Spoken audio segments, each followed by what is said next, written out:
comunicación contigo en la Plaza de Armas. Entre tanto, hemos recibido aquí, en la cabina de RPP, a un especialista en Derecho Electoral, el doctor José Naupari, para que nos explique qué significa que la señora Boluarte, presidenta de la República, haya convocado oficialmente las elecciones el día de hoy, un poco antes de lo previsto. No se anunció y se esperaba que sea más cerca del 12, que es la fecha máxima, porque en general los presidentes suelen convocar la víspera de la fecha máxima. No, explíquenos qué significa este adelanto un poco sorpresivo. Sí, bueno, formalmente hablando, lo que como usted bien lo ha mencionado, hecho la presidenta es cumplir con su deber constitucional de convocar elecciones antes que vence el plazo legalmente establecido. Podía haberse esperado hasta el 12 de abril, lo ha hecho una semana. El plazo es siempre un año antes de la primera vuelta, es decir, el 12 de abril del 26, antes del 12 de abril del 25 tiene que ser convocada la elección. Claro, hasta el 12 de abril del 25 se tenía que convocar la elección, siendo que era una regla específicamente prevista para estas elecciones generales, porque la regla general es que la convocatoria se pueda realizar hasta 270 días calendario antes de la elección, que es, por ejemplo, lo que va a ocurrir con las elecciones regionales y municipales. Ahora, ¿qué implica que se haya llevado a cabo la convocatoria? A partir de que se lleva a cabo la convocatoria, comienzan a surgir algunos temas. Por ejemplo, la prohibición de que todas las entidades o las entidades públicas puedan difundir publicidad estatal, salvo cuestiones de impostar de necesidad o utilidad pública, por ejemplo. El otro tema también va a estar relacionado con las exigencias que van a tener todos los funcionarios y servidores públicos respecto al deber de neutralidad. Efectivamente, el deber de neutralidad forma parte de la ley del Código de Ética de la Función Pública, pero en el marco de un proceso electoral, ese deber requiere ser, digamos, más intensificado. Tan es así que si se infringe el deber de neutralidad estatal, ¿no? Podría la jurisdicción electoral o la justicia electoral, ¿no? tramitar procedimientos de determinación de infracción y eventualmente, en caso de reincidencia, procedimientos de sanción directa a funcionarios que infrinjan este deber de neutralidad. También comenzará a gatillarse o comenzará a correr el reloj para la instalación de los jurados electorales especiales, porque estos, de acuerdo a lo previsto en la Ley Orgánica del Jurado de Elecciones, se tienen que instalar dentro de los 30 días posteriores a la convocatoria, por ejemplo. Hay también una regla que digamos que en principio, al menos en el papel, digamos, también comenzaría a gatillarse la regla de inmodificabilidad, no de leyes, sino de reglamentos electorales. Pero en el caso de la inmodificabilidad de reglamentos, por ejemplo, la ley que sacó el Congreso, bueno, que se publicó el jueves pasado y la ley que se ha publicado hoy día, exoneran, suspenden la vigencia de la regla de inmodificabilidad de reglamentos electorales y le otorgan 30 días al jurado, al sistema electoral en general, para que independientemente de cuándo iba a llevarse a cabo la convocatoria, puedan reglamentar estas dos últimas leyes, la del voto digital que ha salido el día de hoy y la relacionada con modificaciones de las primarias que salió el jueves pasado. Ahora, ¿qué ha podido motivar a la presidenta Dina Boluarte a que se adelante 18 días? Bueno, formalmente, más que propiamente hablando, no es un adelanto porque en sí estaba en plazo, es un plazo máximo, ¿no? Pero creo que quizás ahí más que un tema jurídico podríamos especular en un tema político, en el sentido de que cuando ya ingresas a una convocatoria, a un proceso electoral, pues ya tú mismo te sientes de salida y eventualmente quizás la presidenta perciba que quienes deberían ser los protagonistas en el marco de un proceso convocado son los partidos políticos y los candidatos potenciales a sucederla, ¿no? De tal manera que pudiese decir, bueno, ya no me exija mucho, porque si bien es cierto voy a estar hasta el 28 de julio del otro año, ya hay partidos políticos que tienen que plantear qué cosas van a hacer después. No creo que quizás por ahí de repente podría venir el tema, porque en realidad con un proceso convocado terminaron vacando al expresidente Vizcarra. Entonces, la convocatoria no... O sea, si se piensa que la convocatoria, digamos, congela cualquier posibilidad de vacancia, no, más bien en principio podría ponerla a tiro de, ¿no? Por otra parte, dio sus palabras a la nación rodeada por las tres autoridades del sistema electoral, Jurado Nacional de Elecciones, RENIEC y OMPE. Es una buena señal, ¿no? Dos de esos dirigentes ya ejercieron en las elecciones del año 21, Corbeto y la señora Velarde Köckling, que el señor Corbeto había sido cuestionado, criticado, finalmente ha sido considerado de un desempeño impecable, ahí está, reelegido, de la misma manera que la señora Velarde Köckling. Más bien el juez Jorge Luis Salas, que fue objeto también de críticas, ninguna que se confirmara, creo yo, se ha reincorporado a la Corte Suprema, no sé si usted puede dar más información sobre eso, y ha sido reemplazado por un colega suyo, supremo, el señor Burneo, ¿no? Estamos ante autoridades que nadie discute y es una muy buena señal que la presidenta haya salido solo ante estas tres autoridades. Bueno, en realidad, desde mi modesto punto de vista, lo ideal es que hubiese salido sola, ¿no? Sin los Bueno, miembros pero del sistema. mostrar que están los tres dirigentes y que podemos confiar en ellos es una buena cosa, ¿no? Somos un país dado mucho a la sospecha y que al menos desde el año 31 nos ha dado fuerte por sostener que había fraude, ¿no? Ah, claro, pero lo que voy es que justamente, digamos, los organismos del sistema electoral son los que también, en el marco precisamente de velar por el cumplimiento de normas sobre publicidad estatal, sobre neutralidad estatal, van a tener que ser vigilantes de la labor del Ejecutivo, ¿no? Entonces, sin duda es importante porque al estar juntos da cierta garantía de que van a haber los recursos, me refiero específicamente al presupuesto, al sistema electoral para que lleve a cabo una elección adecuada, que también eventualmente van a dar las medidas de seguridad desde el Ejecutivo para que se lleven a cabo unas elecciones digamos, en orden. Pero yo lo digo porque no recuerdo que en procesos anteriores la convocatoria haya venido precedida de una mensaje de la Nación en la cual estén presentes los tres miembros del sistema. ¿No? A eso me refería. Ya, ¿qué cosa queda limitado a partir de hoy? Usted ha hablado de la propaganda de las entidades públicas. La policía estatal. Que tienen que ver con política. Es general, es decir... pero el servicio militar obligatorio, la convocatoria para los exámenes de las universidades públicas.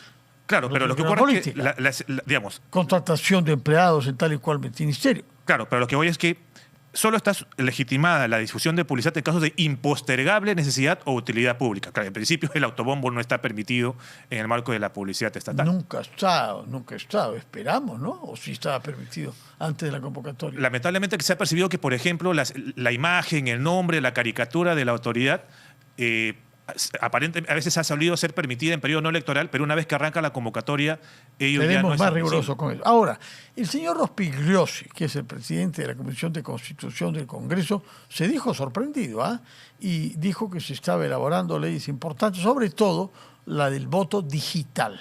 Explíquenos en qué consiste el voto digital y de qué manera lo puede afectar el hecho de que se haya adelantado la convocatoria. Bueno, en realidad la ley del voto digital ya salió hoy día.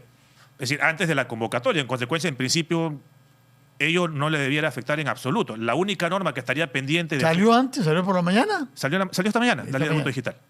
O sea, ya tenemos 2 de 3, porque la Comisión de Constitución publicó, aprobó 3 dictámenes. 2 ya son leyes, la vinculada a las primarias que salió el jueves, la del voto digital que salió esta mañana, y la que está pendiente es la del recuento de votos. Ya. Pero independientemente de ello, habría que recordar que la regla de inmodificabilidad de las leyes electorales todavía va a comenzar a regir un año antes de la fecha de la elección. O sea, todavía hay posibilidad de modificar las normas electorales hasta el 12 de abril de este año. Claro, evidentemente va a haber algunas cuestiones electorales que no se van a poder modificar. Por ejemplo, las circunscripciones electorales ya no se van a poder modificar. El número de diputados o senadores que sean sometidos a elección no se va a poder modificar, porque eso ya es parte de la convocatoria en sí. Es más, yo tampoco podía ya decir, ya no va a haber primarias. ¿Por qué? Porque junto con el Decreto Supremo de Convocatoria que tendrá que salir, también tendrá que llevarse a cabo la convocatoria a esas primarias. Entonces, en ese orden de ideas, como las primarias van en paralelo a otra figura, que es la designación directa, yo tampoco podría tocar o modificar la regulación de la designación directa con miras a las elecciones generales, porque todo eso forma parte de una unidad asociada directamente a la convocatoria.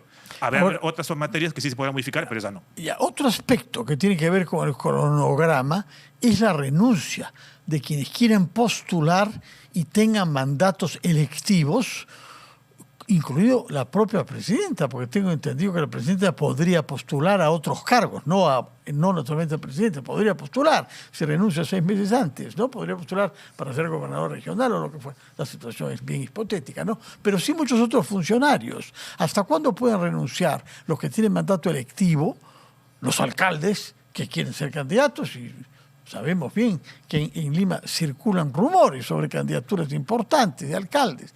Y al mismo tiempo, ¿hasta cuándo deben renunciar los funcionarios que no son fruto de un mandato electivo, sino de un simple nombramiento? Claro, bueno, ciertamente la norma establece, el 191 y el 194 de la Constitución respecto de los alcaldes y los gobernadores que quieran postular a un cargo distinto tienen que renunciar efectivamente 6 meses antes.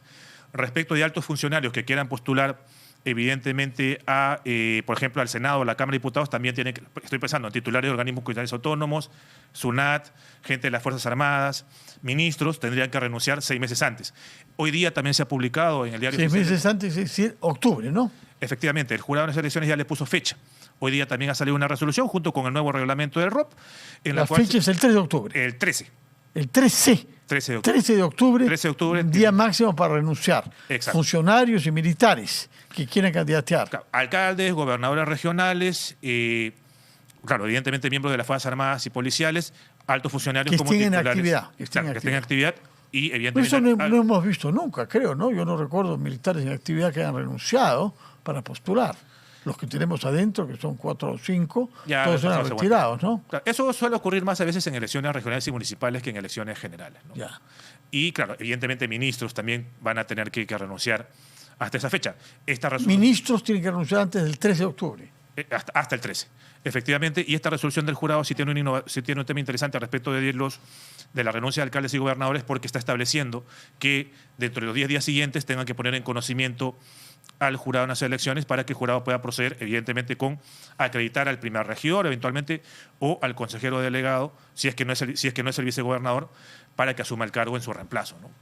Y por otra parte, ¿cuál es la fecha máxima para presentar las listas parlamentarias y las planchas presidenciales? Muy bien, de acuerdo a la ley, son 110 días calendario antes de la fecha de realización del acto electoral, es decir, el 23 de diciembre de este año. El 23 de diciembre es la fecha máxima para saber quiénes postulan a la presidencia y vicepresidencias y quiénes postulan a las listas congresales, diputados y senadores. Y parlamentarios andinos. Y parlamentarios andinos, ya. ¿Qué pasa con los que no son miembros del partido y son invitados? ¿Cuál es el plazo para ellos? También es el 23, porque el 23 de diciembre vence el plazo para que yo presente la solicitud de inscripción de lista de candidatos a cargos de elección popular. Para que yo pueda tener la condición de candidato a un cargo de elección popular, tengo dos mecanismos: o participar en elecciones primarias o ser designado. En ese orden de ideas, yo podría designar hasta el 23. O sea, designados son los invitados, los que no son miembros del partido. Exacto, pero también porque los miembros del partido tienen que ser fruto de una elección interna. No necesariamente. Dependiendo de lo que establezca cada partido político, un militante puede decidir no participar en elecciones primarias, y aspirar a ser designado por la presidencia o la junta directiva del partido. Exacto. Igual que los que no son miembros del partido. Exacto. ¿Qué porcentaje pueden invitarse que no sean miembros del partido? En realidad no hay un porcentaje de no miembros del partido, hay un porcentaje de designación, que es el 20%. 20%. 20% total de candidatos a diputados y total de candidatos a senadores. Ya. ¿No? ¿Por qué hago esta distinción? Porque en el caso de las elecciones regionales y municipales, ese porcentaje se incrementó al 30%. Y que incluirá también a los candidatos o puede incluir en todo caso a los candidatos a gobernadores y alcaldes, ¿no? De acuerdo. Ahora bien, para poder ser invitable, no siendo miembro del partido, ¿qué requisitos particulares hay respecto de la membresía a otros partidos anteriormente? Muy bien. Si es que yo estoy afiliado a un partido A y quiero postular por el partido B, yo tendría que haber renunciado al partido A un año antes a la fecha de vencimiento del plazo para presentar la solicitud de inscripción de lista de candidatos. ¿Un año antes al vencimiento del plazo para? Presentar la solicitud de inscripción de lista de candidatos. ¿Cuál es el 23? El 23 de diciembre. Entonces yo tendría que haber renunciado al 23 de diciembre del año pasado, o sea, del 2024, si yo quisiera postular por otro partido. O sea, si uno ha sido miembro de un partido y renuncia, queda castigado un año por haber renunciado. Bueno, un año no puedes postular ni por el partido del que eras miembro ni por otro. No, al revés. Es decir, para que yo pueda postular por el partido B, sí, tendría que haber renunciado al partido A, ya, como máximo al 23 de diciembre del año pasado.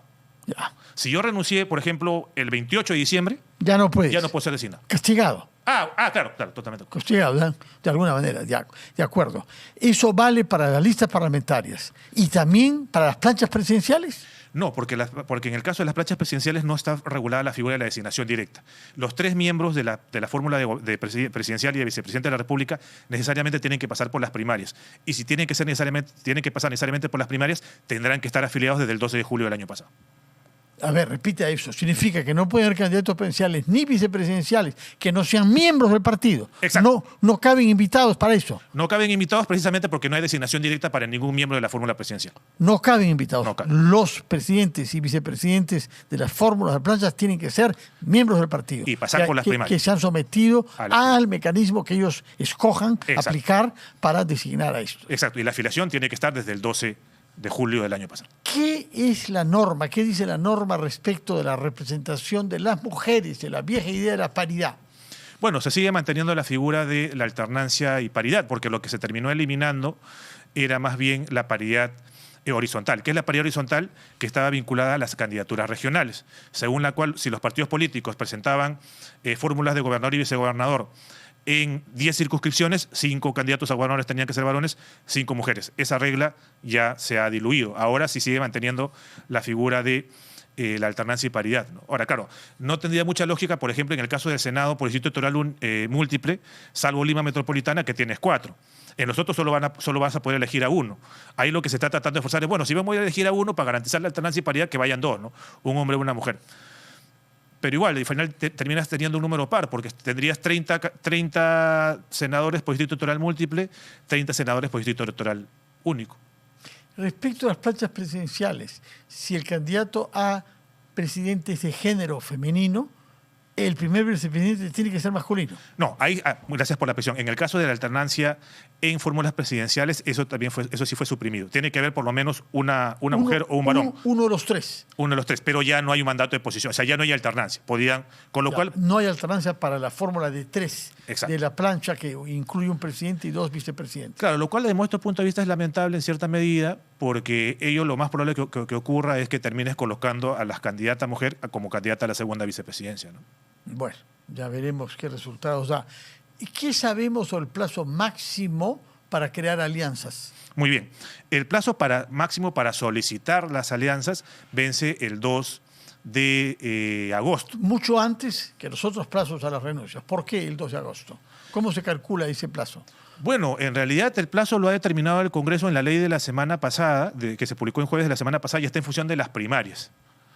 No, las primarias se van a llevar a cabo... En abril. No, las elecciones primarias... primarias internas de los partidos. Exacto, las elecciones que van a ser el último domingo de noviembre.